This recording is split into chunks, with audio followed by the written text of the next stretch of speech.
Amém, graça e paz, amém? Bom dia a todos.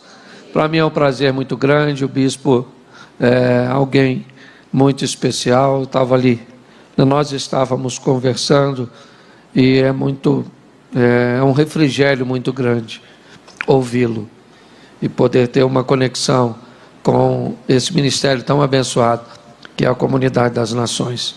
Que Deus continue abençoando a obra das tuas mãos, amigo, abençoando sua casa e sua família. Bom, eu quero fazer uma reflexão com vocês hoje. E um dos personagens, tantos personagens bíblicos, um homem que me encanta bastante é Davi. E hoje eu quero fazer uma reflexão sobre um pouco da história deste homem. Muitas vezes, talvez se eu perguntasse a você pelo qual motivo você admira Davi, talvez seja por sua coragem de enfrentar leão, urso, a sua coragem de expor a sua vida diante de uma grande ameaça, como a do gigante Golias, a sua nobreza de ter a oportunidade de matar um homem que queria matá-lo, e Davi resolve não fazê-lo, sua generosidade, mesmo depois de estar à frente do trono, procurar alguém que pertencia à linhagem de Saul e de Jonatas, para que ele pudesse fazer o bem a essa pessoa. Mas eu quero mostrar a você nesta manhã como Davi lidava com os momentos de adversidade, como ele se comportava como situações tipo culpa, vergonha em ambientes coletivos, perda de moral. Como é que este camarada se comportava nesses ambientes? Uma das coisas extraordinárias de Deus é não poupar seus grandes homens, ou a história de seus grandes homens, da narrativa de seus momentos de crise, de erros. A Bíblia vai mostrar o erro de Adão, e alguns poderiam dizer, mas poxa, por que é que um homem que se relacionava diretamente com Deus comete esse tipo de erro? A Bíblia vai mostrar os erros, ou o erro de Noé, ela vai mostrar o erro de Abraão. Ela não tem problema nenhum em mostrar erros.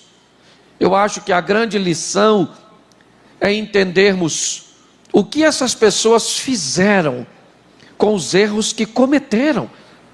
Nós olhamos para o Novo Testamento e vemos dois grandes homens cometendo erros bem próximos.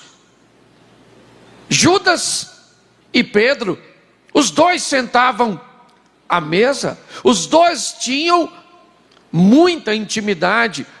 A Pedro, Jesus confiou a presença na sua casa. A Judas, Jesus confiou a bolsa do dinheiro.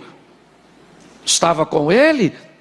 Havia um nível de confiança altíssimo, e esses dois homens cometeram erros. A diferença entre eles está o que eles fizeram com os erros que cometeram, ou com as emoções que vieram, os resultados que vieram com esses erros. Me parece que não é de hoje que nós enfrentamos um ambiente que busca nos selecionar, que busca separar os adaptáveis e fortes dos não adaptáveis e fracos. Já vem um tempo que vivemos isso, mas a pandemia me parece que ressaltou este ambiente. pessoas prosperaram e pessoas faliram, demonstrando a dificuldade de adaptabilidade e forças em algumas pessoas e negócios.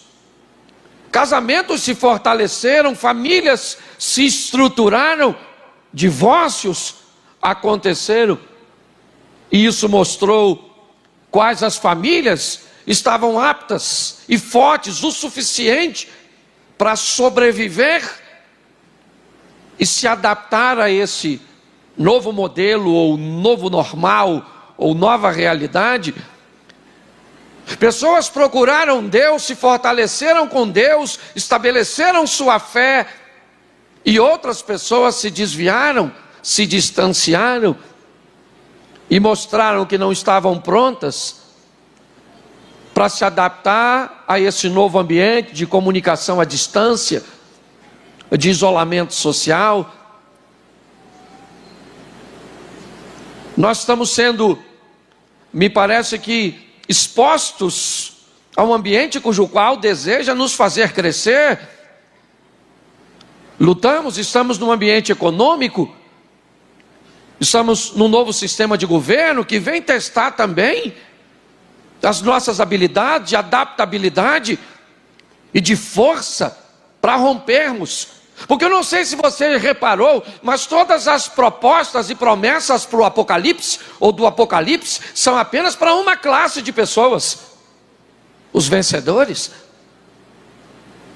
Não há nenhuma proposta para perdedor, nem para quem empata.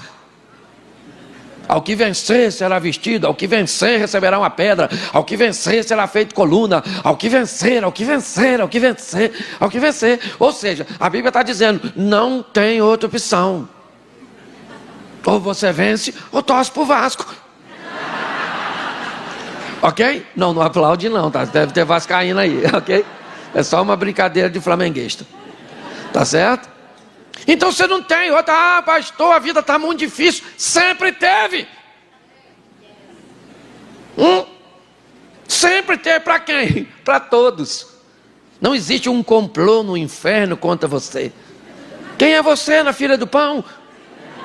O desafio é para todos. Para quem é difícil ficar casado? Para quem casou. Para quem é difícil criar filhos? Para quem tem. Para quem é difícil ir trabalhar? Para quem tem trabalho, emprego. Então nós não temos outra alternativa, nós vamos vencer. Fala para quem está do seu lado assim, eu vou vencer, fala. Fala de novo, com cara de vencedor, fala, eu vou vencer. É isso aí, certo? Eu aprendi uma coisa, mandar os outros vencer é mole. Difícil é conversar com você e fala, você vai vencer. E eu já falei isso aqui, quando a gente sai de um culto desse, nós saímos tão animados para vencer. Você sai daqui falando, vou vencer, vou vencer, vou vencer. Aí você vai embora, pega seu carro, no caminho você continua falando, eu vou vencer. O volume já diminuiu. Vou vencer, gente, não é culto abençoado, hein? Vou vencer, vou vencer. O casamento vai melhorar, as coisas vão dar certo, as portas vão se abrir, a cura vai chegar, minha comunhão com Deus, vou vencer. Aí você chega em casa, come alguma coisa, vai assistir uma televisão, aí você pensa, eu vou vencer, gente. Eu vou vencer, eu vou vencer, eu vou vencer. Falaram lá que eu vou vencer. Estava mais forte lá, mas eu vou vencer. Aí você dorme, acorda no dia seguinte, aí você fala assim, eu tenho que vencer, gente. Eu tenho que vencer, eu não posso perder não, meu Deus do céu, não, já lutei tanto. Não, vou vencer sim, gente, vou vencer. Tá ficando fraco, mas eu vou vencer. Aí lá por volta das 3 da tarde do dia seguinte, você fala, eu vou vencer? Aí o ponto mudou um ponto só, né? Só né? A afirmação para a interrogação. Então, eu gosto de animar as pessoas, divertir as pessoas, reabastecer você para você continuar lutando. Pastor, eu não estou nem lutando, eu estou esperneando. Tá bom. Significa que você ainda está vivo, agarrado no seu pescoço, mas...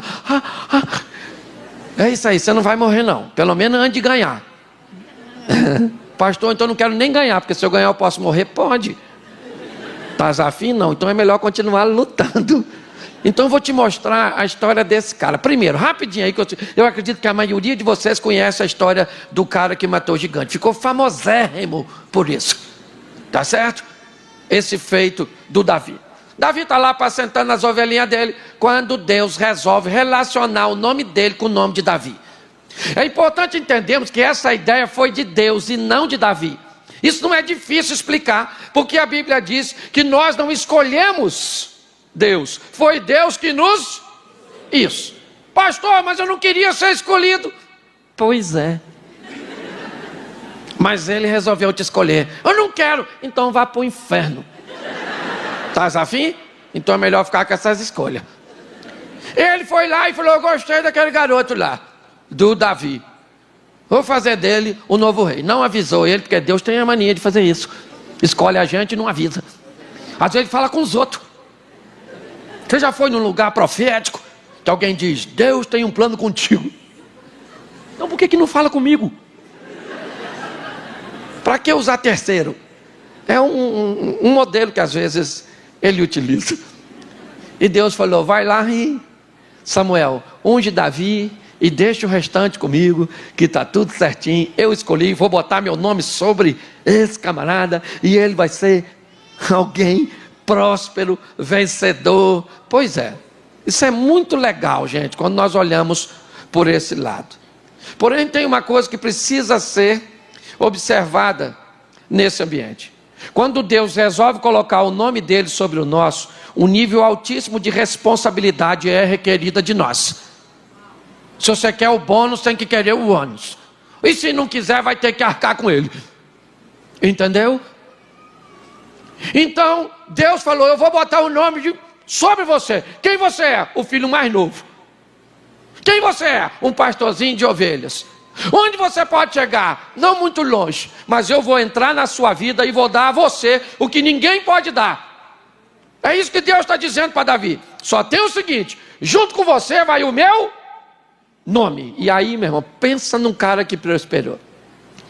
Arrumou um emprego para tocar no palácio. Nossa, estava lá no palácio tocando, olha só, um emprego inigualável, não, ímpar, não tinha ninguém que podia tocar para o Salzinho dormir. Quem é que tocava? Davi. Pegava a harpinha dele e cantava, eram 100 ovelhas, as 99, está faltando um, e o Saul dormia. Eu imagino a raiva dos outros músicos, que trocavam com partitura, e o Davi lá, ó, e o Saul dormindo. Olha que beleza. Não bastasse isso, sabe o que aconteceu? Enfrentou um gigante publicamente, pensa. Aquele cara grandão que quase matou a mãe dele quando nasceu, o Golias. Benza a Deus. Que homem grande. Isso aí para ajudar os católicos que estão presentes. Louvado seja Deus. Que uma cruzinha. Olha que beleza. Todo mundo achando, esse menino morre, mas vai morrer, isso é droga, cocaína, crack, que faz esse menino querer enfrentar o gigante. Pois é, Davi foi lá, deu uma pedrada no quengo daquele grandão, pegou a espada, cortou a cabeça, e o pessoal, a mulher então ficou louca. Quando viu Davi entrar na cidade com aquelas cabeças, a mulher foi tudo para a pista. E gritando, machão, machão, machão. Saul matou 1000, Davi matou... Pensa se tu, cara, entra com aquele cabeção, as meninas tudo na janela, gritando, uau, gato, isso. Não é hoje que o homem está escasso, hoje mais do que nunca, é verdade.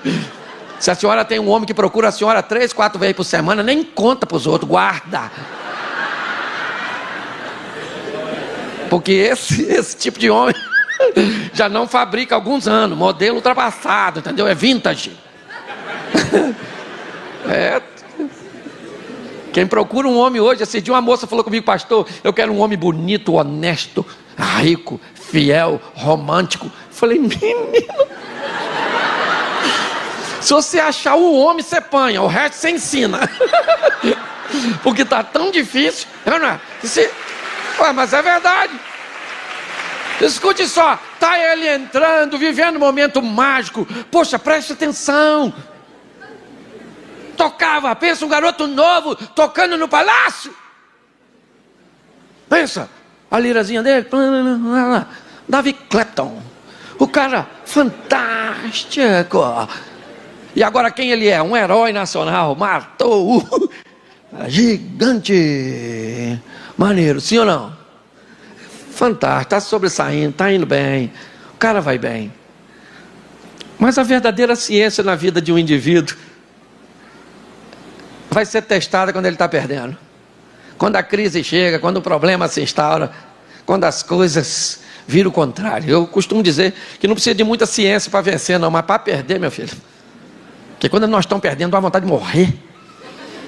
Não dá uma vontade de se sumir, parece que Deus foi embora da minha vida, mas estava agonia mesmo.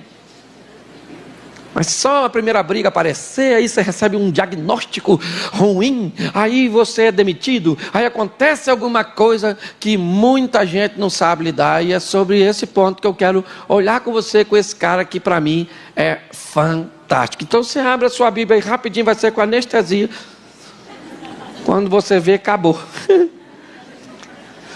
Segundo o livro do profeta Samuel, abra aí sua Bíblia e marca para você ler em casa, que eu não sou obrigado a ler tudo, vou dar só o início da fofoca, o restante você procura para contar para os outros. Segundo o livro do profeta Samuel, abra aí, capítulo de número 12, verso de número 14.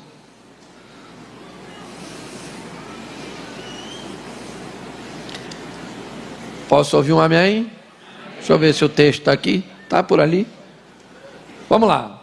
Todavia, porquanto, com este feito, deste lugar sobremaneira, a que os inimigos do Senhor blasfemem, também o filho que te nasceu, certamente morrerá.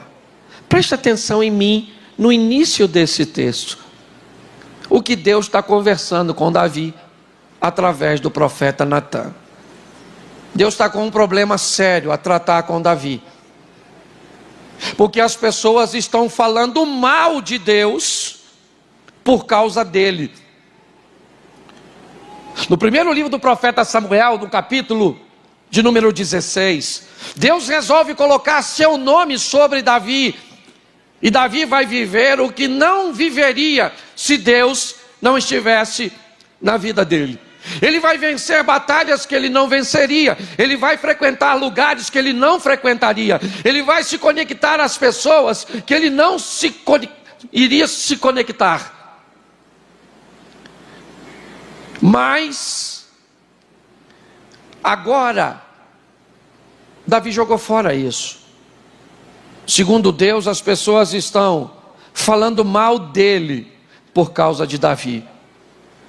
Segundo Deus, Davi não se preocupou com seu nome. E como o nome de Deus estava arrolado com o nome de Davi, quando alguém está falando do que Davi fez, automaticamente está falando de... Deixa eu falar uma coisa para você, Deus colocou o nome dele junto com o meu e com o seu. Entenda bem. E quando ele fez isso, nós temos inúmeras vantagens, mas nós temos responsabilidades para levar esse nome. Então, se você quer ir para o inferno, vá, manda lembrança, puxe fruto, leva uma roupa fresquinha, certo? Já está. Quantos aqui vão a Caldas Novas? Levanta a mão. Isso aí, pô, está acostumado. Tomar banho de água quente. Lá só vai aumentar aí algumas coisas. Você está rindo, mas o assunto é sério. Mas se você resolveu aceitar, saiba que isso vai requerer de você responsabilidades altíssimas. E é isso que eu gosto desse cara. Por quê? Porque ele fez uma besteira danada. Enfiou os pés pelas mãos. Homem de Deus, sim ou não? Sim ou não? Mas homem de Deus, mulher de Deus também cometem erro, gente. Não deveria, mas comete. Uns têm problema com dinheiro, outros com fofoca, outros com sexo, outros... Problema. Aí faz besteira, casa com quem não deve.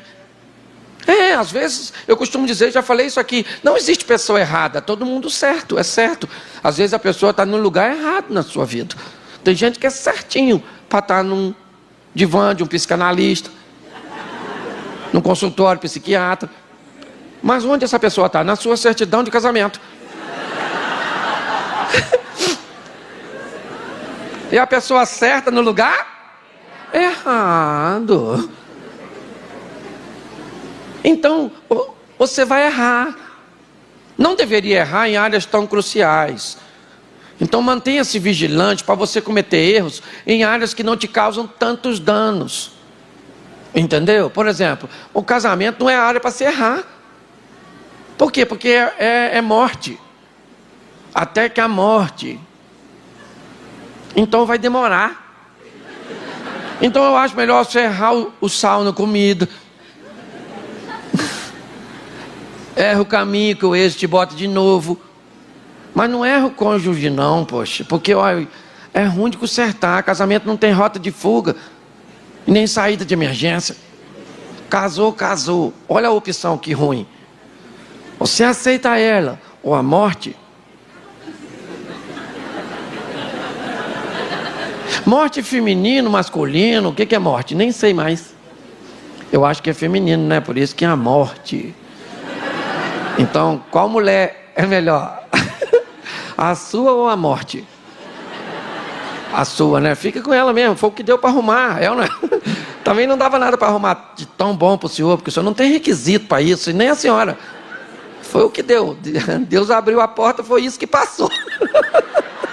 A senhora queria o príncipe estava ocupado, mandou o cavalo. A senhora queria uma mulher que voasse, que fosse um anjo, ela voa.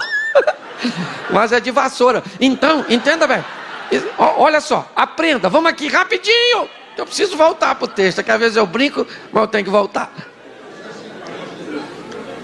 Então diga assim, eu vou fazer besteira. Quem aqui nunca fez besteira, levante a mão. Oh meu Deus. Levantou não, você fez, né? Pois é. Agora como você vai lidar com isso? Deus falou para Davi, estão falando mal de mim por tua causa, Davi. Então, irmãozinho, filhinho, nós vamos ter que acertar esses ponteiros. E agora você vai ter que colher o que? Olha só coisa fácil. Primeiro, o filho desse adultério morre. Toma, Davi. Segundo, a espada jamais vai se apartar da sua casa. Toma, Davi. Segundo, vamos botar chifre em você e todo mundo vai ficar sabendo. Toma, Davi. Mas o Senhor te perdoou. Nossa. Se isso não for vingança. Todas as vezes que você cometer um erro, inevitavelmente você vai ter que ser homem o suficiente para colher o que você plantou. Repita comigo. Quem semeia espinhos, é melhor não andar descalço. Entendeu? Fez besteira, pede força ao Eterno para colher. E foi isso que esse cara fez. Então ele fez besteira sim, mas dá uma olhadinha. Eu acho demais esse negócio. Aqui, versículo 20, é só esse que eu vou falar. Deixa eu ver aqui. Parou ali? Glória a Deus. Virei Josué. Isso. Versículo 20. O filho de Davi acaba de morrer. E a culpa é de quem? Fala para mim, a culpa é de quem? Que o filho dele morreu. É dele, sim ou não? Sim. A Batseba tem uma culpinha? Tem. Tem, porque eu também não vou isentar a dona não. Primeiro porque ela é gostosa. Segundo porque eu não sei o que ela está fazendo, tomando banho para os outros verem. Aliás, eu não sei até hoje, isso é uma fofoca que eu vou saber quando chegar lá. Se Davi foi passar a casa para o Batseba, estava tomando banho, ou se Batseba foi tomar banho, porque Davi estava na sacada. Então até hoje eu não conheço bem o babado, como é que as coisas funcionam. Eu sei que a dona estava lá tomando banho, Davi viu, pegou, passou o cerol nela. E essa história que você conhece, tá certo? Sim. Mas Davi tinha culpa, sim ou não? Sim ou não? Isso. E muitas pessoas vão ter que lidar com isso. Esse é um sentimento muito comum. O que você faz depois que cometeu um erro? Onde você falhou, fez o que não devia, enfiou os pés pelas mãos. Como você se comporta depois disso? Eu gosto da nobreza deste camarada, como ele vai agir, porque ele tem que lidar com isso. Outra coisa, todo mundo ficou sabendo o que ele fez. O próprio Deus está dizendo. Pessoas no meio do meu povo estão falando mal de mim, porque eu te escolhi, Davi. Eu botei meu nome do seu lado. Quando você vai trabalhar, quando você vai para a sua família, quando você, certo, vai estudar, quando você vai se relacionar, não é só você. Deus colocou o nome dele sobre você e sobre mim. Está todo mundo olhando para mim e querendo ver Deus. É importante isso. Agora, estão falando mal, as nações estão falando, viu Davi, o rei que Deus escolheu? Hã? Aí pegou a mulher do outro. Está vendo? Deus está assim, ó, cobertando. Sim. Certo? Deus falou, Davi, esse negócio vai ficar assim não. Não vai ficar. Não pode. E aí o filho dele morre. Ele tem culpa. Estão querendo tacar pedra nele, tentaram fazer isso. Eu imagino ele tendo que olhar para os olhares de acusação dos outros. Mas o que esse cara faz no capítulo 12, verso 20, é extraordinário. O filho dele acabou de morrer. Tem 7 dias que ele está de jejum, sem tomar banho, pedindo a Deus para salvar seu garoto. Natan avisou a ele, você não morre, mas o filho vai morrer. Esse garoto vai morrer. E Davi agora vai para a presença de Deus. Se tinha alguém que conhecia o endereço de Deus, esse alguém era Davi.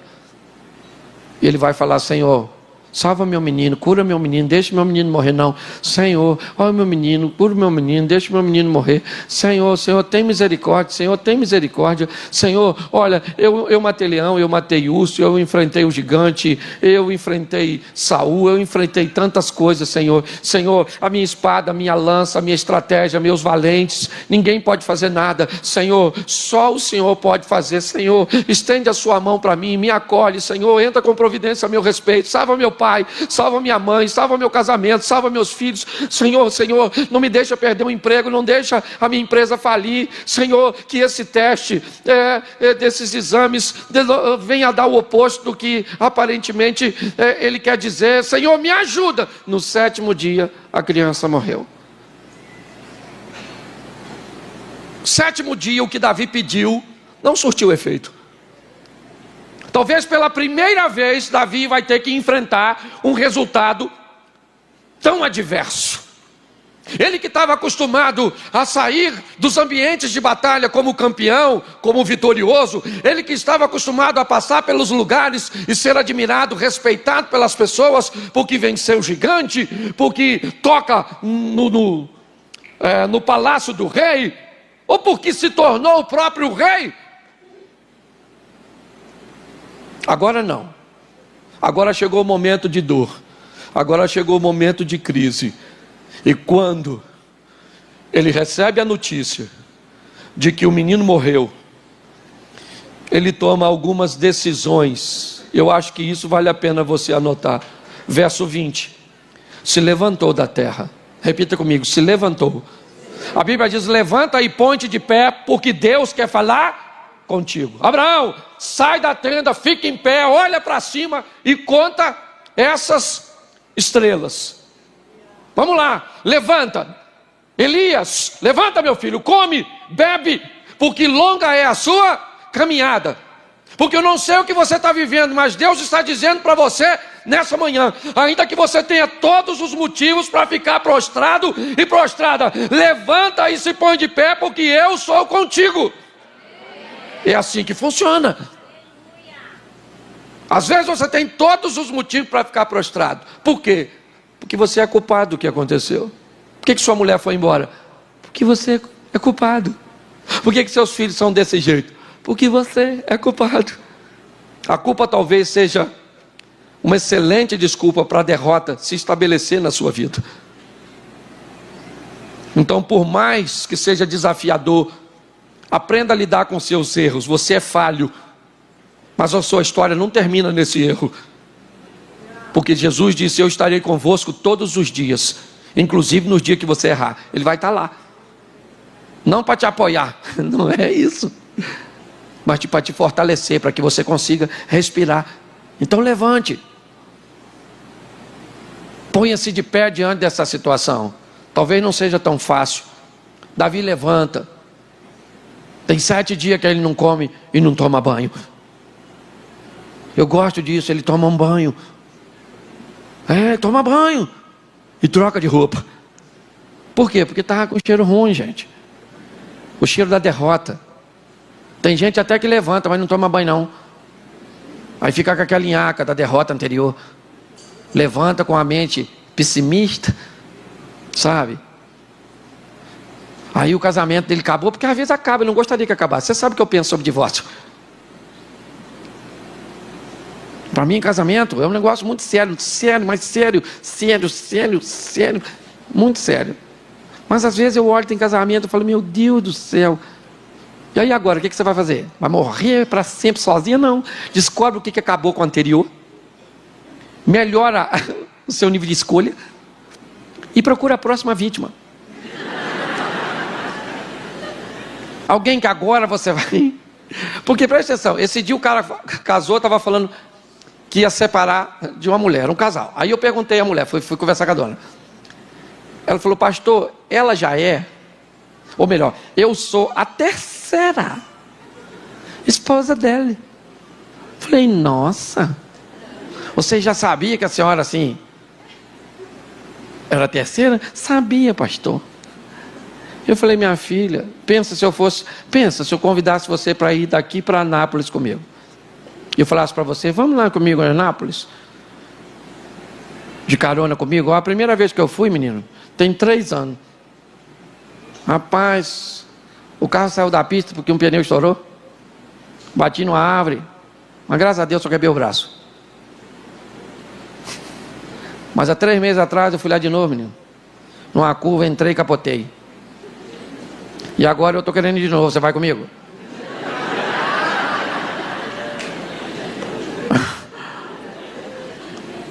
O que você falaria? Não, menino, estou com um resfriado marcado para chegar amanhã.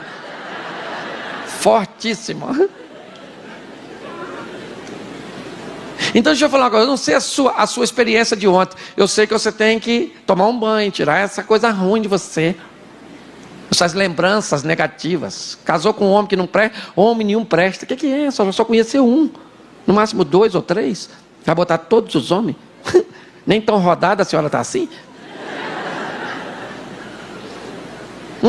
Tem. Aí vai para uma igreja, fica decepcionada com o pastor, que agiu desse jeito. Agora eu não quero saber mais de pastor nenhum, porque pastor nenhum presta. Fala sério, vai tomar banho. Pastor, eu me decepcionei com um amigo, não quero mais amigo na minha vida. Tomar banho, lavar essas memórias suas, tirar essas lembranças negativas. Sabe, o rapaz levou um fora de uma menina. Meu Deus, levei um fora. Quem sou eu? Onde eu estou? Será que eu sou menino? Não sei mais minha identidade porque levei um fora. Vai tomar banho, maluco. Já falei isso aqui, na minha época nós levava fora, ia conversar com a cabrita. Dona Cabrita, levei um fora. Sabe o que a cabrita falava? Bé. Ela só emoção, tá assim de gente decepcionada. Foi fazer uma faculdade, não deu certo, não terminou, agora não quero mais faculdade nenhuma, vou fazer ciências ocultas, letras apagadas e qualquer coisa desse tipo. Então tudo é motivo. Não, olha só, ele tem culpa, sim ou não? Mas ele se levantou e tomou e trocou de roupa, meu filho. Estava com as roupas de perda, de derrota, de clamor. ele botou vestes festivas. Eu não sei como é que está a sua situação, mas se ela está ruim, meu filho, bota a sua melhor roupa. Vai para um ambiente onde tem festa. Certo? E fica lá. Pastor, isso não é hipocrisia? Não. Fica, Senhor, fala a realidade. O importante é você falar com Deus. Senhor, o Senhor sabe que eu estou vestidinho assim, ó. Mas por dentro eu estou... Mas as coisas estão acontecendo aqui, olha. E eu estou por aqui, estou com vontade de ir embora para cá dormir. Esse negócio de vir para a igreja, meu Deus, 120 horas, meu Deus do céu. Pois é, meu filho, troca de roupa, bota uma roupa maneira. Você acha que eu tenho esse humor assim? Eu não sei se você sabe, quem tem esse humor igual o meu, às vezes tem o oposto. Tem dia que eu olho para mim e digo, Cláudio, você não é nada, Cláudio. Entendeu, Cláudio? Se enxerga, Cláudio. Aliás, você não tem capacidade nem para se enxergar, Cláudio. Sabe, Cláudio, olha. Aí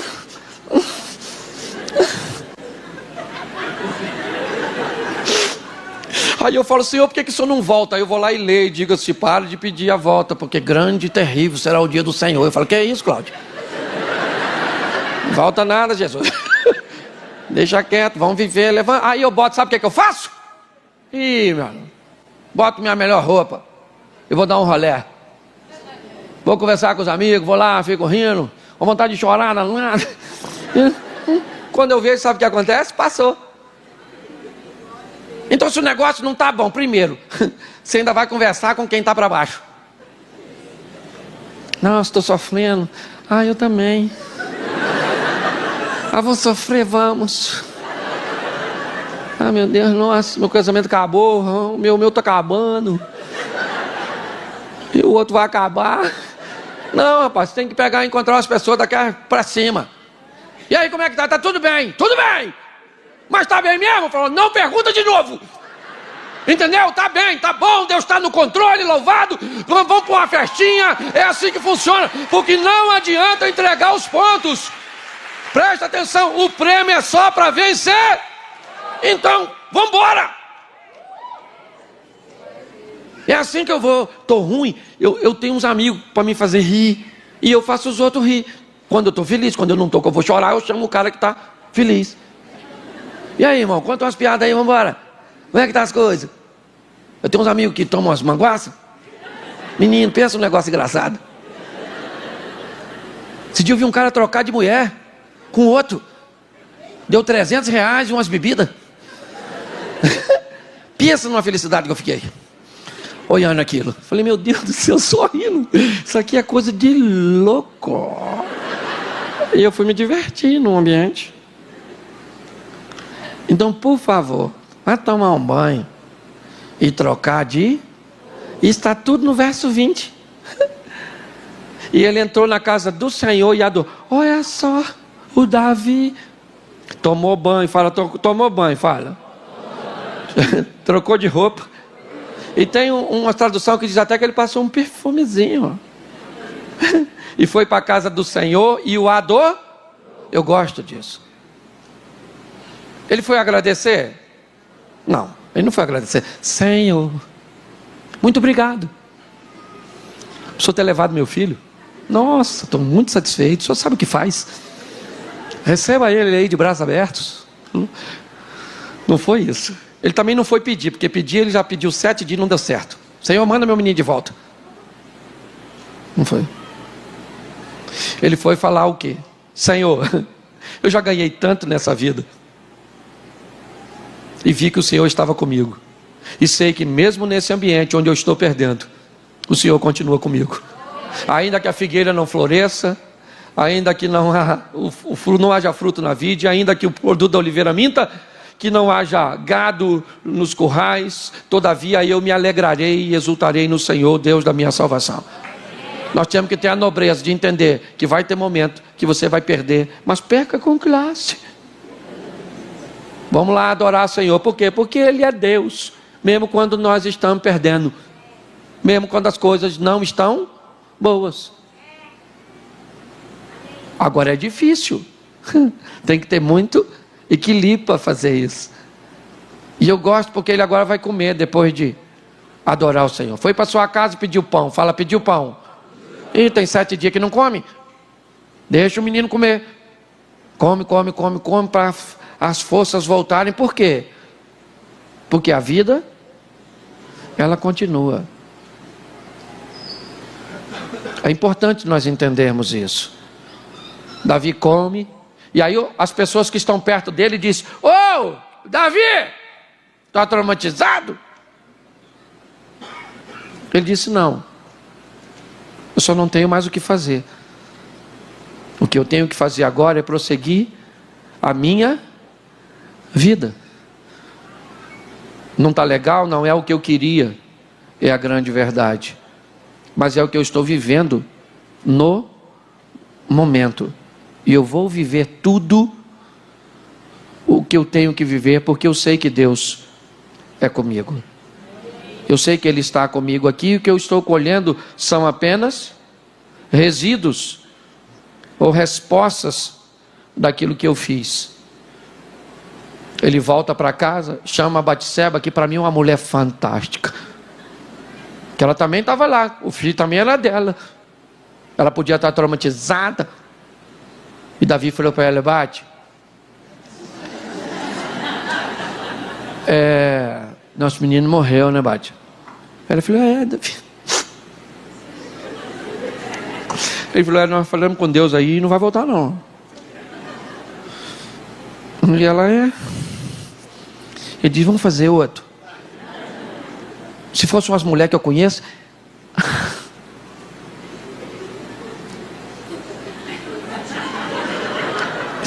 eu não vou não, sabe? Não quero você mais. Perdi meu menino. Batseba falou: eu tô dentro, cara. Vamos embora, meu filho, já é. Vamos embora, vamos fazer outro. E Davi falou: então, é isso aí. A promessa é para os que vencer. Vamos lá atrás do outro menino. E toma-lhe cerol. Pegou a dona. E ela engravidou. Do menino chamado por Natã de Gideões, e também chamado por Davi e Batseba de Salomão. Pastor, o que você quer com tudo isso? Eu só queria animar você, falar para você que a sua vida continua, e que por pior que tenha sido ontem, Ele não matou você. Ele pode ter deixado você meio desanimado, meio cansada, meio aborrecida, mas lava as malhas da sua mente. Entenda que Deus está onde sempre esteve, no controle de tudo, para te dar vitória. E por favor, não tem super-homem. Tem aquele dia que tu levanta para destruir gigante. O que vier na sua frente você enfrenta. Tem dia que você perde batalha para anão. Eu falo de mim mesmo, porque tem dia que eu já fui em evento que o pessoal morreu de rir e eu fui chorando pro hotel. Senhor, que felicidade! Nossa, quero morrer. Você já quis morrer? Eu já quis, rapidinho, mas quis. Eu nunca falei com Deus que eu queria morrer, porque o Elias falou e se lascou. Aí eu não falo não, eu só penso, podia morrer, né?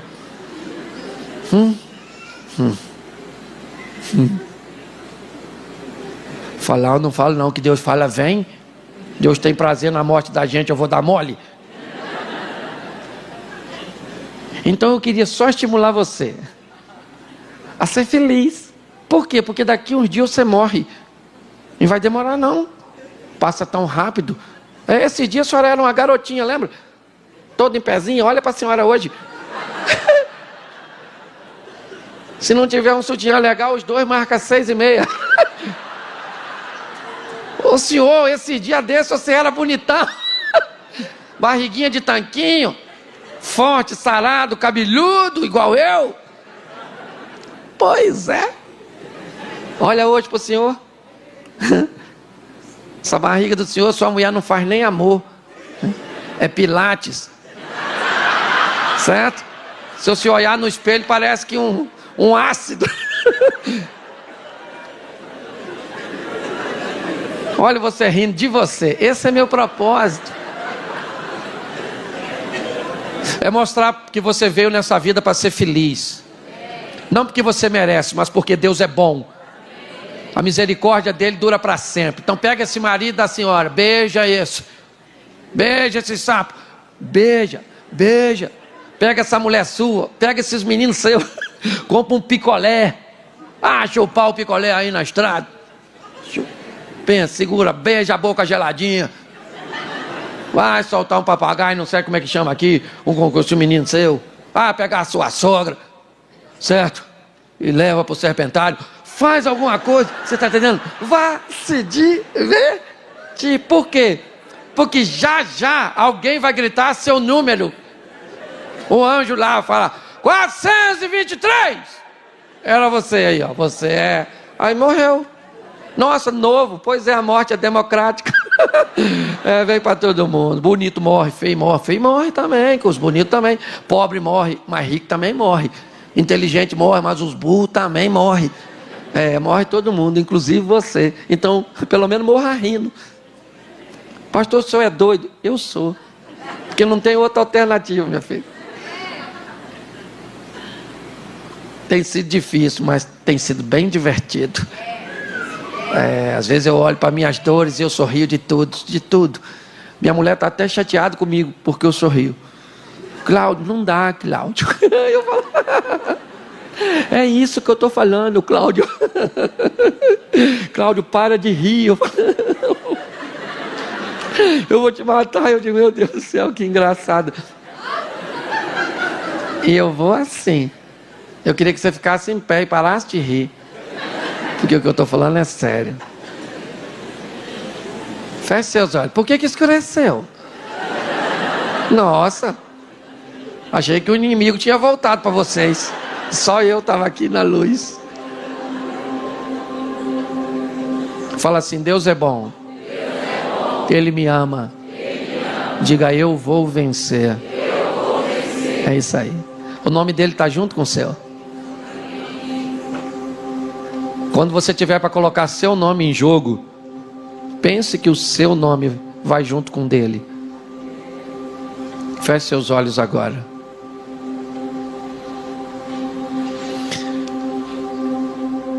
Se você está afastado dos caminhos do Senhor,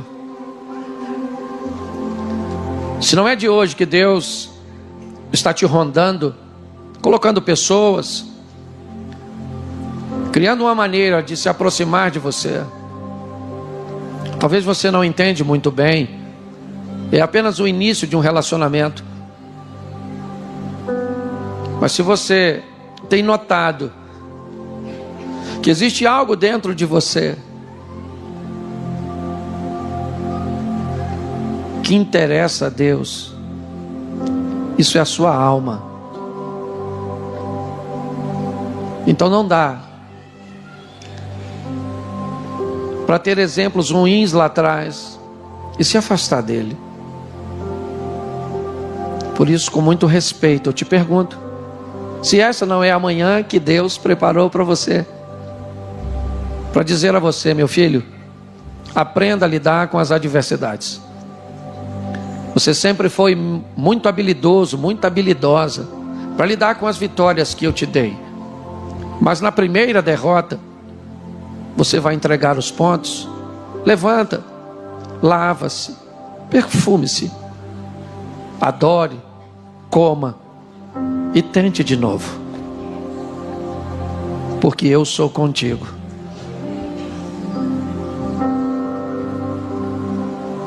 Você não é Satanás.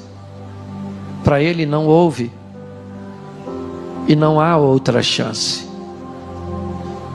Você é meu filho. E assim como você dá chance aos seus filhos, eu dou a você também. Nessa manhã, teu pai está aqui para segurar nas tuas mãos e dizer, vamos embora, filho. Vamos embora. Se você quer voltar para Jesus ou recebê-lo pela primeira vez, levante a sua mão neste momento e eu quero orar por você. Levante sua mão se hoje você quer fazer isso. Tem uma pessoa aqui, outra ali, outra aqui, outra ali. Faz o seguinte: você que levantou sua mão, sai do seu lugar e vem aqui. Eu quero orar por você. Eu queria que você viesse aqui em cima. Sai do seu lugar e vem aqui. É uma manhã de salvação extraordinária. O que Deus está fazendo neste lugar é fenomenal.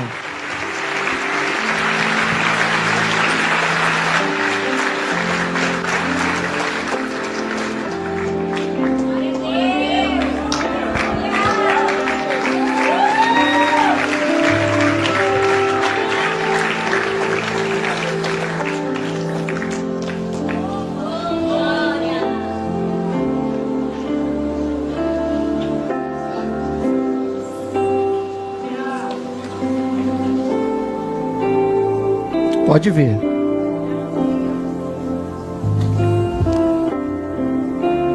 Sai do seu lugar e vem para cá. Ele está aqui para te receber.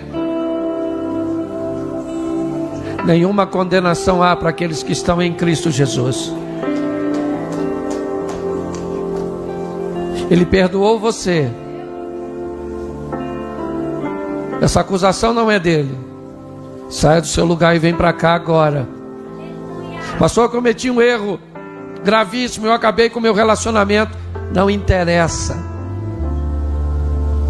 Você é filho, você é filha dele. Sai do seu lugar agora.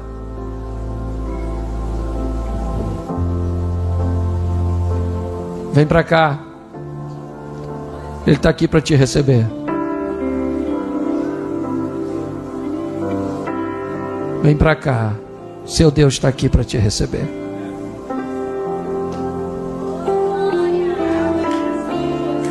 Ainda dá tempo para você.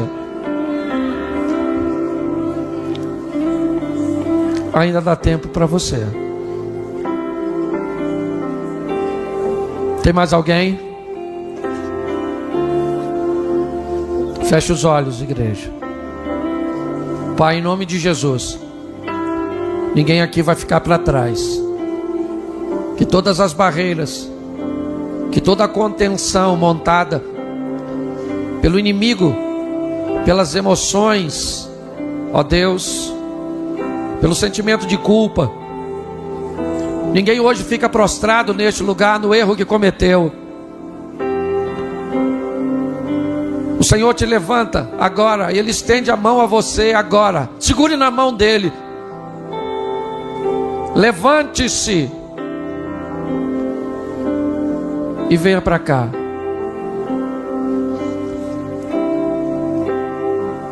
Levante a mão. Está vindo alguém ainda? Levante a mão e sinalize para mim se tem alguém vindo.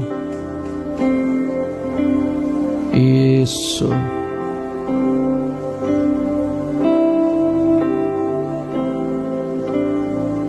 Tem mais alguém?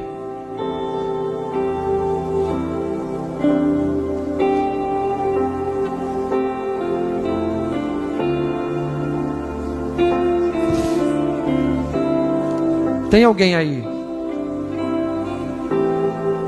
que está querendo vir aqui, mas não está conseguindo? Pastor, me bateu um nervosismo, parece que minhas pernas travaram. Isso, tem uma mãozinha levantada lá, ó. Irmão, lá, ó. Fica com a mão levantada aí, que alguém vai pegar você e vai trazer você aqui, porque você não vai ficar de fora.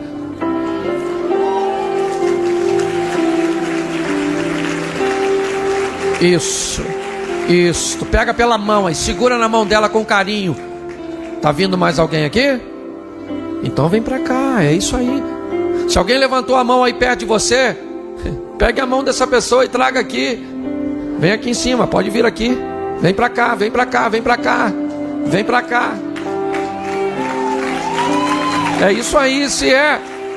Isso é um culto racional. Ninguém quer pressionar você. Ninguém está criando um ambiente de pressão, não. Esse é um ministério sério. Quem age aqui é o Espírito Santo de Deus. Mas se Deus está falando com você, não endureça o seu coração. É você mesmo. Ah, pastor, eu não posso dar garantia. Ninguém pode. Não é só você não, ninguém pode dar garantias.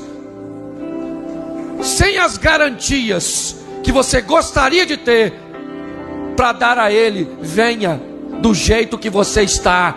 Venha do jeito que você está. Venha do jeito que você está. Isso.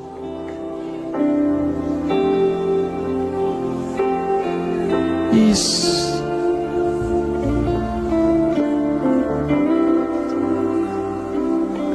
Vem cá, irmão. Ele está aqui para te receber. Isso. Glória a Deus. Bom, deixa eu falar a última vez aqui. Vem agora, ou cale-se até o próximo culto. Bom, gente,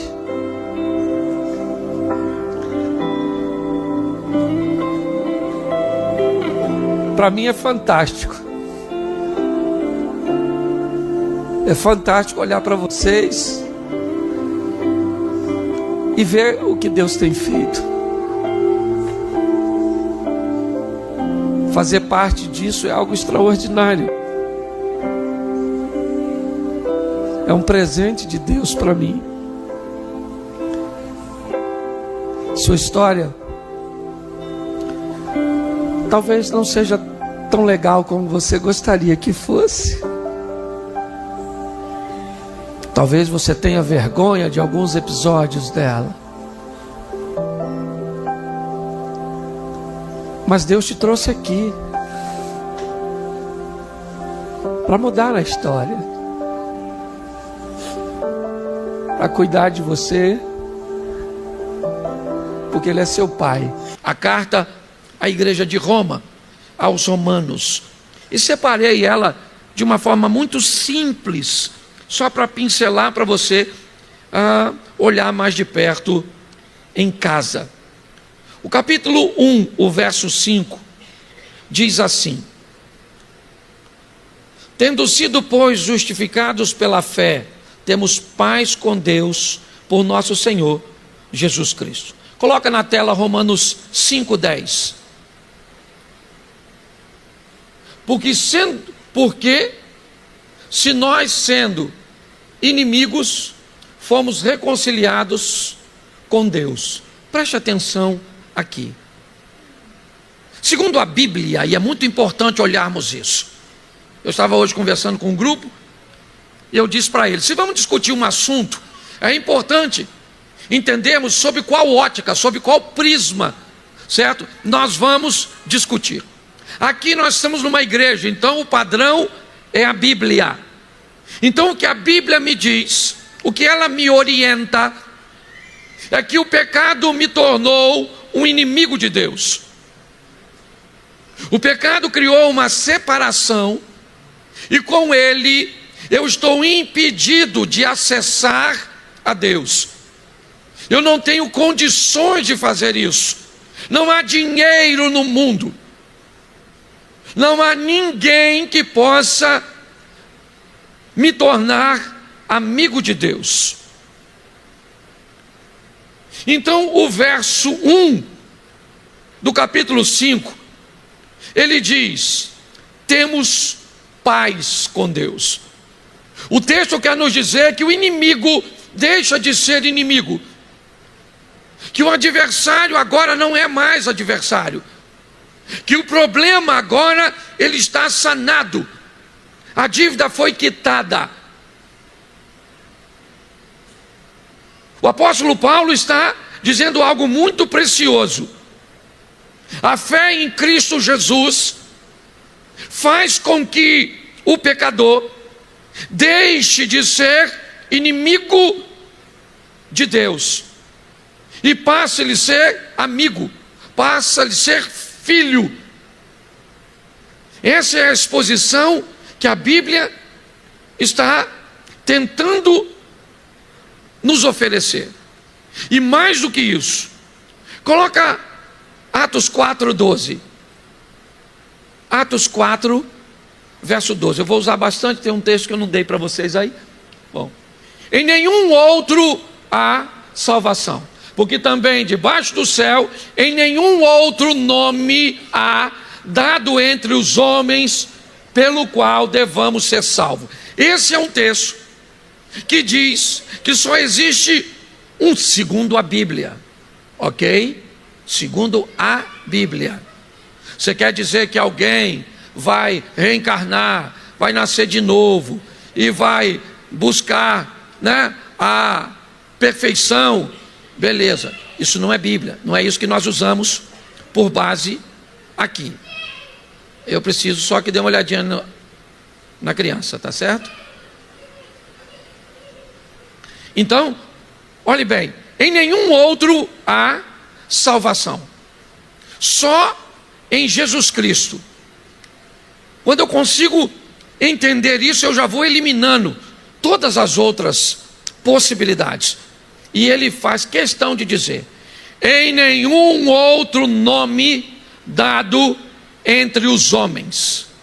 Não interessa, entendeu? Em nenhum outro ser humano, ou aquilo que o ser humano nomeou, com todo respeito, seja ele um santo, seja ele Maria, seja ele quem for, todos têm a sua ocupação, todos têm o seu lugar, certo? A sua posição de honra, ok? É verdade, pela vida que teve, mas quando o assunto é salvação, e é isso que está em jogo aqui, não há ninguém que consiga mediar a paz entre Deus e o homem, se não for Jesus. Se você não acredita nisso, mas tem dúvidas, seu lugar é aqui. Se você não acredita nisso e não quer acreditar, seu lugar não é aqui. Porque em todo tempo você vai ouvir que Cristo é único e suficiente Salvador. Não há nenhuma outra forma de se reconciliar com Deus se não for por Jesus Cristo. Coloca João 14, 6. João 14, verso 6. E disse Jesus: eu sou o caminho. Eu sou o caminho. Não há ninguém além dele capaz de criar a possibilidade, é possibilidade, certo?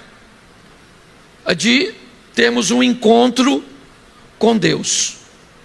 Ou seja, pastor, como é que funciona? É simples. Eu recebo a palavra do Evangelho, eu escuto uma música pautada na Bíblia, alguém me influencia, certo? Que é com um estilo de vida, que é com uma evangelização, e aí então eu começo a pensar e sentir coisas que antes não fazia parte dos meus valores. Eu começo a me interessar ou me atrair por questões que outrora não me interessavam. Esse evangelho então me apresenta Cristo. Eu agora passei a crer em Cristo, e crendo em Cristo, a fé em Cristo faz com que eu tenha a possibilidade. Pastor, para ser salvo, não é necessário apenas fé? Sim. Mas cuidado com o isolamento de um versículo. A fé sem obras, ela é, então, uma fé que não traz mudança, que não traz reposicionamento, na verdade ela não é uma fé existente. Ela não é uma fé firme. Então eu preciso entender, e é isso que o texto começa dizendo. O verso 2, coloca por favor, 5:2. Deixa eu rapidinho para não passar do horário.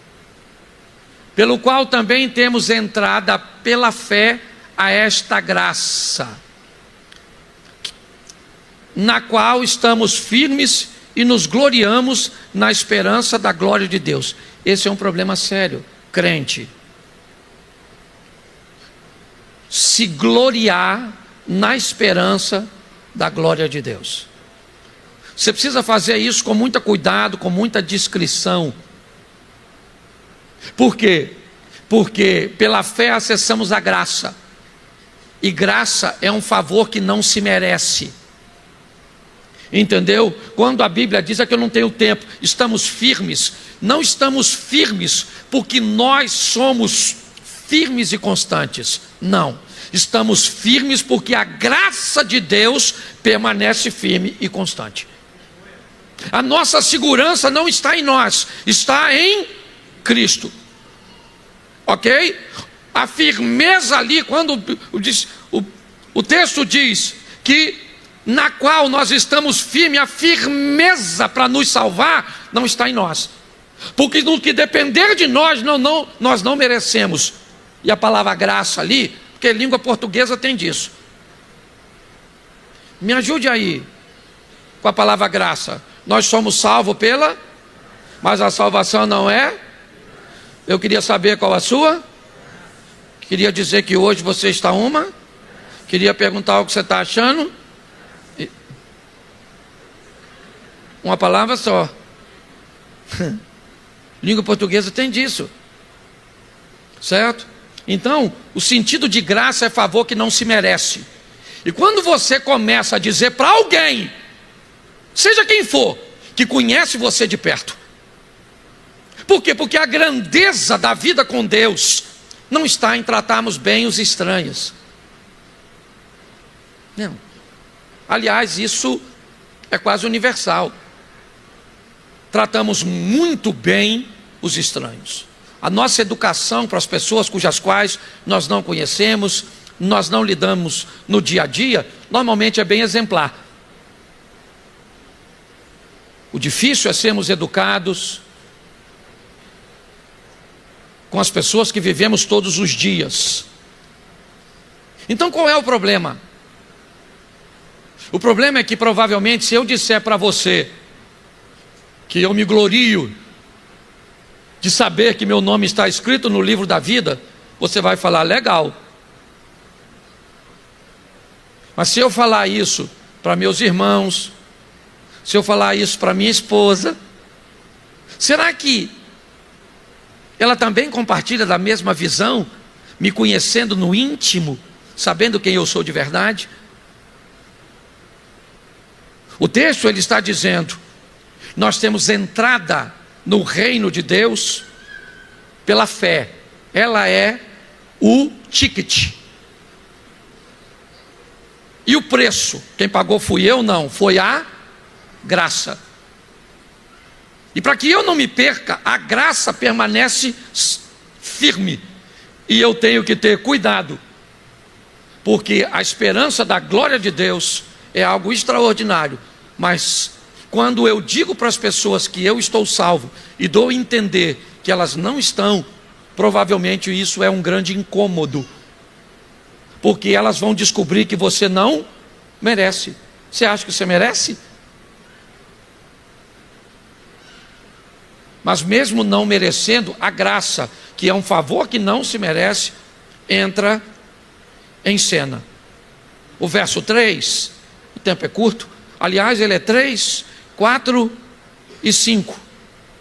E não somente isso, mas também nos gloriamos nas tribulações, sabendo que a tribulação produz a paciência. Vamos lá, a paciência, a experiência, a esperança. E o verso 5, e a esperança não traz confusão, porquanto o amor de Deus está derramado em nossos corações pelo Espírito Santo que nos foi dado. Esses 3 versículos falam que enquanto o verso 2 se gloria na salvação pela graça, o verso 3, 4 e 5 também nos expõe a nos gloriarmos naquilo que não é agradável, mas nos fazem crescer. É isso que ele está ensinando. É aprender a lidar com as coisas difíceis, com os desafios, certo? é entender que viver com Deus, saber que Ele me ama. Pô, mas como Ele pode me amar se eu estou doente, cara? Como Ele pode me amar se eu estou desempregado? Como Ele pode me amar se meu cônjuge foi embora ou me traiu? Como? Meu filho morreu. Como é? Como é que eu amo e me glorio nas tribulações? É difícil demais, claro, e é por isso que o texto diz que nós sobrevivemos a isso. Verso de número 5, por favor. Isso, porque o amor de Deus está derramado na nossa mente, no nosso coração, pelo Espírito Santo que nos foi dado. Entendeu? Aí nós começamos a entender. Hoje eu postei 3 textos que as pessoas entendem, ou pelo menos leram errado. E um deles é o que pode ser aplicado aqui. Posso todas as coisas naquele que... A expressão, ou o verbo aqui, poder, não é poder de adquirir. Não é coisa que se adquire. Eu posso ter um carro, então eu posso todas as coisas. Eu posso ter um bom emprego, eu posso ter um casamento, eu posso ter filhos. Tem gente que vai andar com Deus e não vai poder ter filhos. Tem gente que vai andar com Deus e não vai poder ter carro. Tem gente que vai andar com Deus e não vai poder ter um montão de coisa.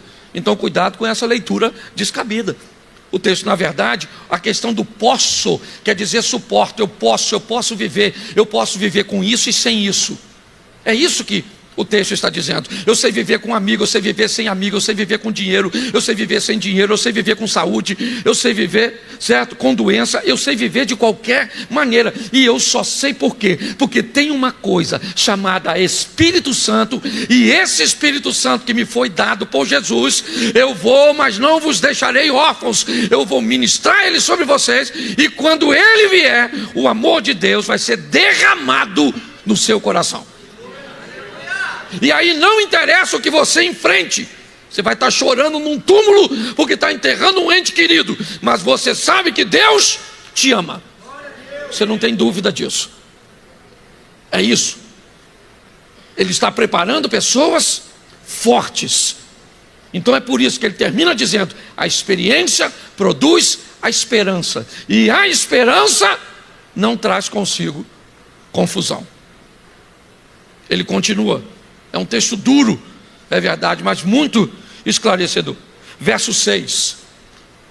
Porque Cristo, estando nós ainda fracos, morreu a seu tempo pelos ímpios. Bom, só que é bem legal.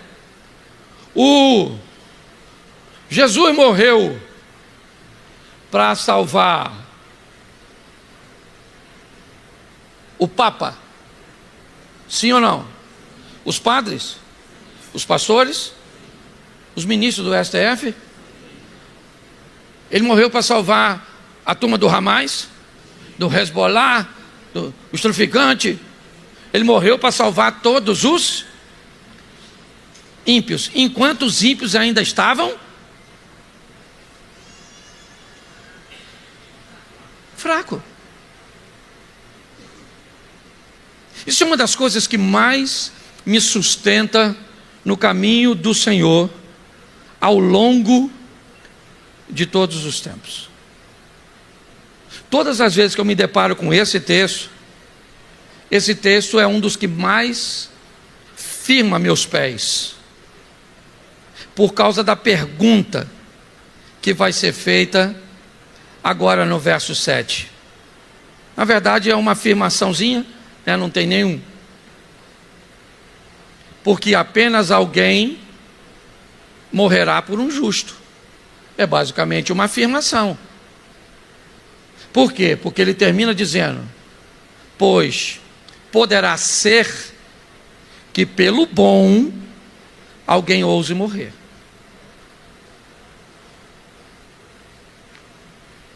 Olha o que esse texto está dizendo. Pode ser que alguém resolva morrer por alguém que é bom. Pode ser que alguém resolva realmente morrer por uma pessoa que a gente considera decente. Por mais difícil que seja, absurdo que seja, isso pode ser plausível. Mas bota o verso 8.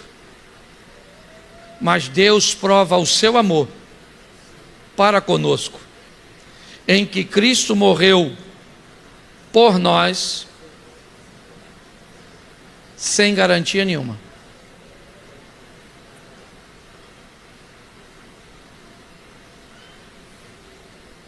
Pai, o senhor me dá uma bicicleta no final do ano? Melhore suas notas. Seja obediente.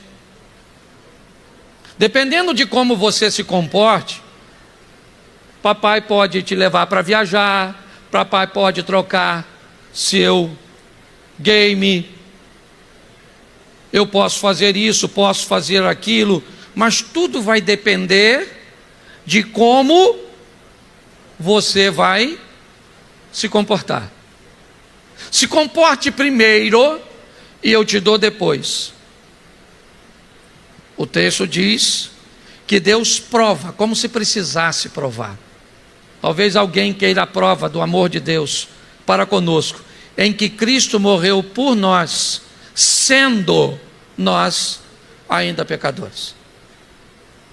Vai lá naquela cruz e entrega a sua vida, mesmo sem a garantia de que você iria melhorar, iria recebê-lo, iria amá-lo. Pare para pensar nisso.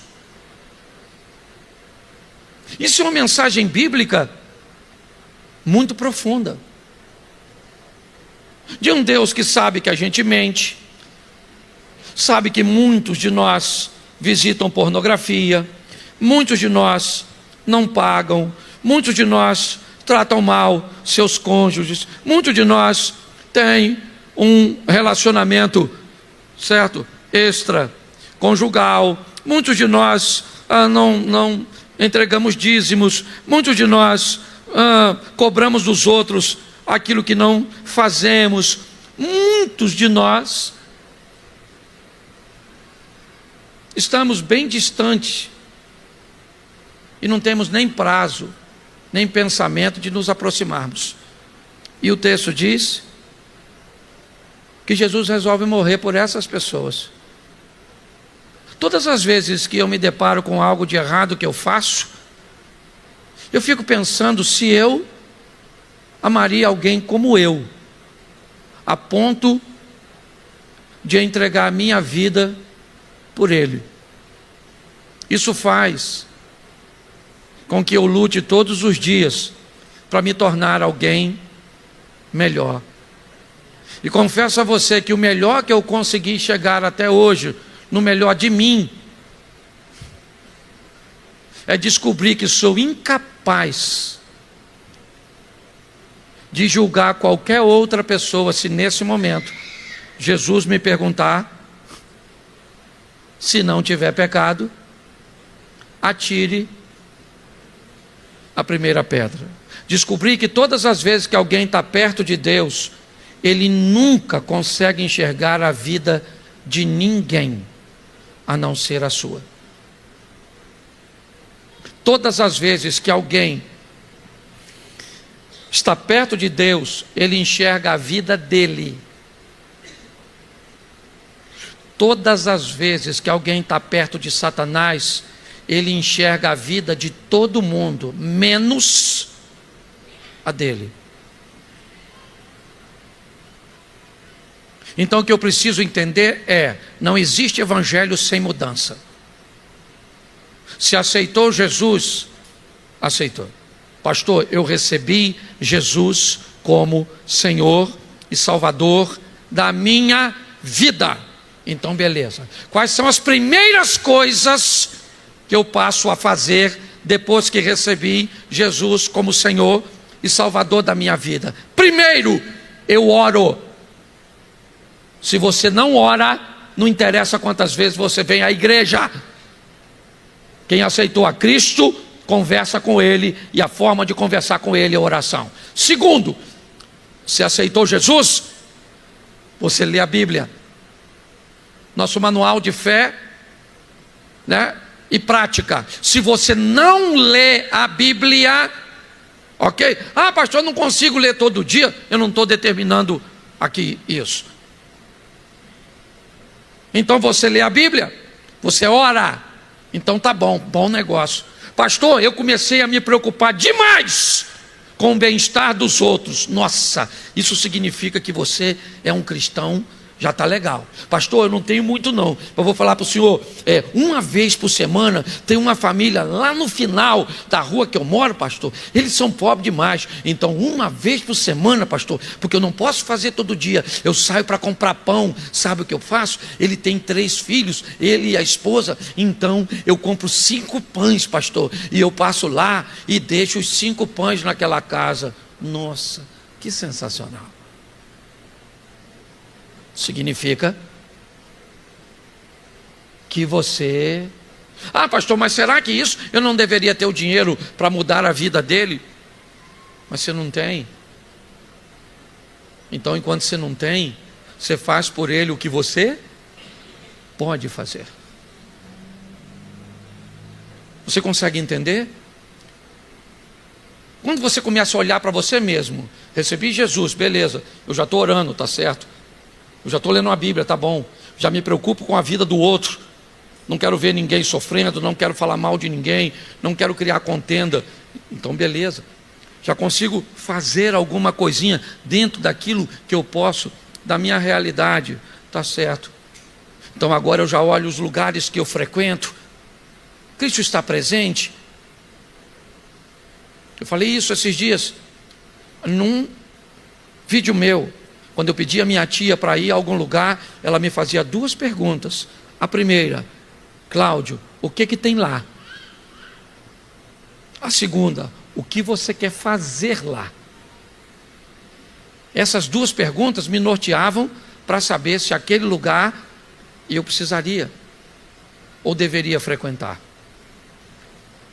Então, se o Evangelho não mudou você, ele precisa mudar. Tornar você perfeito, ele não vai fazer. Eu falo algo e termino aqui, de algo que eu procuro usar comigo. Reduza seu pecado. E Jesus sabia disso. Ele sabia que o poder que estava sendo liberado para o homem através do Espírito Santo seria tão forte, tão grande, que ele precisava mudar. Preste atenção. Com o Espírito Santo nós nos tornamos tão capazes de nos autodisciplinar, que o Velho Testamento diz: não matarás, não adulterarás. Lembra disso? Os 10 mandamentos? Mas aí Jesus disse, bom, lá dizia não matarás, porém eu vos digo, se você se irá contra seu, você já o, se você cobiçar, presta atenção, ó, aqui, ó, você nem fez, você só pensou. Para mim esse é o estágio de um crente evoluído. É o indivíduo onde quem olha de fora não consegue mais enxergar pecado. Você olha para a pessoa e diz, cara, essa pessoa, o que ela faz de errado? Eu não sei o que ela faz de errado. Ela é perfeita. É por quê? Porque ela conseguiu interiorizar. Ela tem raiva, mas não explode. Ela tem desejos, mas eles não afloram nem nos olhos, nem na expressão facial. Empurra o pecado para dentro. Pega ele de fora que as pessoas veem. Elas são capazes de ver no seu vocabulário, são capazes de ver na sua rede social, são capazes de ver nos seus negócios, elas são capazes de ver em seus relacionamentos. Onde as pessoas vão olhando é pecado para tudo quanto é lado. Você recebe Jesus e você vai então, tira o pecado dali. Esse aqui saiu, esse sai com mais facilidade, esse não sai, esse aqui tal. Ou o cara já não fala mais palavrão, não vai naquele ambiente, não anda com aquele tipo de roupa, não se relaciona com aquilo, parou de fazer aquilo, parou de fazer aquilo outro. E aí você vai eliminando, de repente você olha e diz, agora eu sou um bom exemplo para as pessoas. Então, se eu me tornei um bom exemplo para as pessoas, eu já me tornei um bom crente. Está na hora de eu me tornar um bom exemplo para o mundo espiritual. Agora meu problema não é mais pessoas. Minha mulher sabe que eu sou decente, as pessoas sabem que eu sou decente. Quem olha para mim e diz, pô, lá, vai lá um cara, o cara sério, hein? O cara sério, um homem de Deus, o cara não está brincando não, viu? Você é uma pessoa de oração, uma pessoa íntegra, uma pessoa decente. Isso aí, quando os outros começam a falar isso de você, tá bom, você está bem. Isso significa que as pessoas que estão olhando o que você faz, a periferia, elas não conseguem ver. Mas você sabe. Você sabe o que você tem. Você sabe o que você sente. E nós somos capazes de vivenciarmos isso. Quando o Espírito Santo, como diz o texto ali, foi derramado em nossos corações. Entendemos que Cristo morreu por nós, sendo nós ainda pecadores. Não morreu por santos, morreu por pecadores. Quer se gloriar, se glorie da bênção, da graça ter te dado a salvação. Mas evite falar isso para os outros. Se glorie só na sua conversa com Deus. Senhor, muito obrigado, Senhor, meu nome está escrito no livro da vida, eu te louvo, eu nem mereço, Senhor. Nossa, Senhor, mas o Senhor sabe o quanto eu já melhorei. O que eu fazia e hoje não faço mais, o que eu falava e hoje não falo mais. Muito obrigado, Senhor, eu sou grato. Agora nunca diga para outra pessoa, olha, com esse estilo de vida aí, você está perdido. Vamos lá para a igreja. Pronto. Então vamos sair daqui, irmãos, para vivermos o extraordinário de Deus.